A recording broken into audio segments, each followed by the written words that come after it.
Jorginho. He has a player where at a certain point in his career, he was a part of a team in Italy that almost won Serie A. Twice. 3 times. Almost. At a certain point in his career, he was a player who got booed by his own fan base. At a certain point in his career, a 40-year-old referee was faster than him. At a certain point in his career, he was getting clattered by every single player in the Premier League. At a certain point in his career, Jorginho was meh. Until a couple of months ago. Win it, Jorginho! This guy's had the season of his life, the year of his life.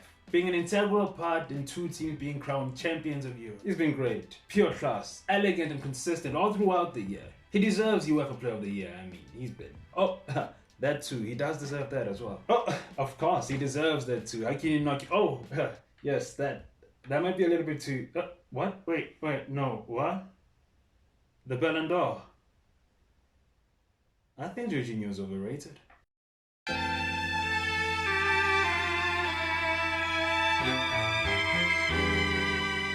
Yep, Jorginho Overrated has been nominated for the Ballon d'Or. Currently, he sits in the top 30. What does this all come to? You know what? To be fair, he deserves it. He was the most consistent player for Chelsea and Italy. At least the top 30. No, wait, no. That's too far. Look, I respect Jorginho's contributions for both these teams, but if I'm being brutally honest, they could have done it without him. You see, Jorginho is a system player, a player who relies largely on the performances of his teammates to become successful. For him to be as successful as he has been in the previous year, he needs everything around him to be perfect. For example, for him to be successful in a robust physical league that is the Premier League, which he has been, to be fair to him, he can't be the sole midfielder or a holding midfielder in a midfield 3. He needs to play in at least a double pivot, someone with legs to support him because he has no legs. With Chelsea, he's only been successful playing in front of a back 3 centre-backs. Further emphasizing the point that he can't do it alone. He lacks the physical abilities to be a proper defensive midfielder.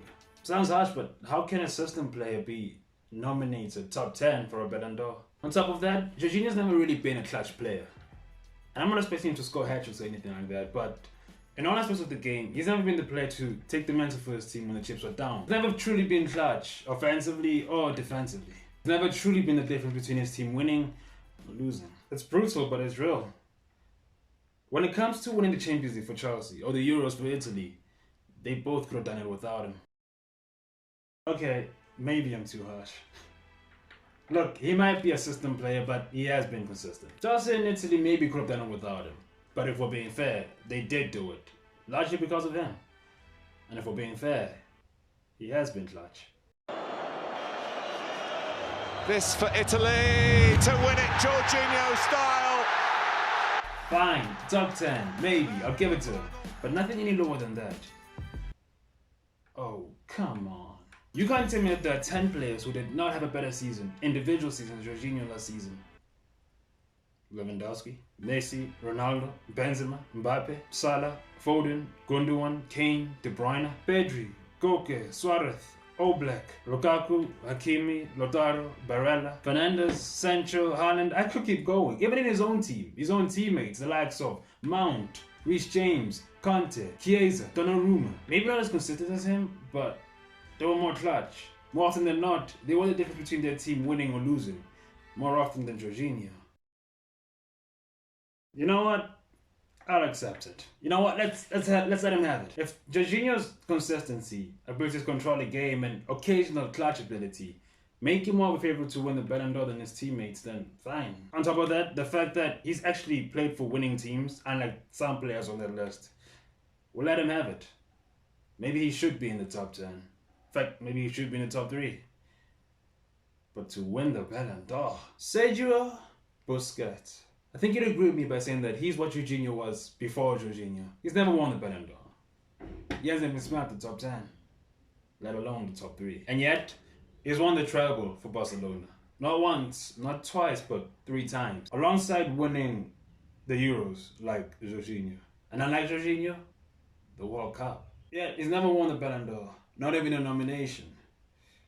Is that a crime? Maybe. Not really.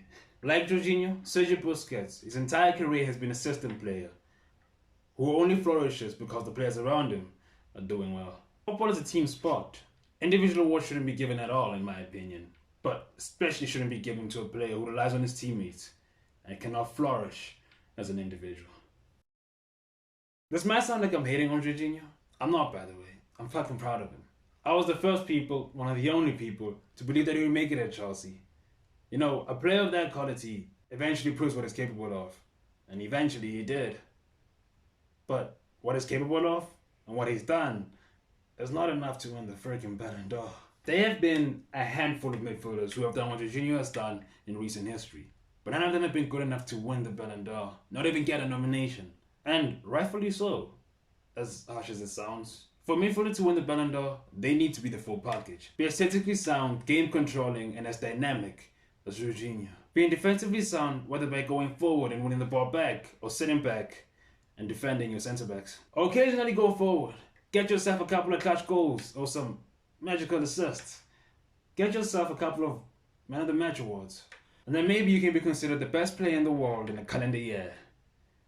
But for now, Jorginho is one of the very best. I might be describing Conte. My name is Noah Steps and thank you for watching. Please like, subscribe, and share this video so anyone who might love football as much as you and I do. Goodbye.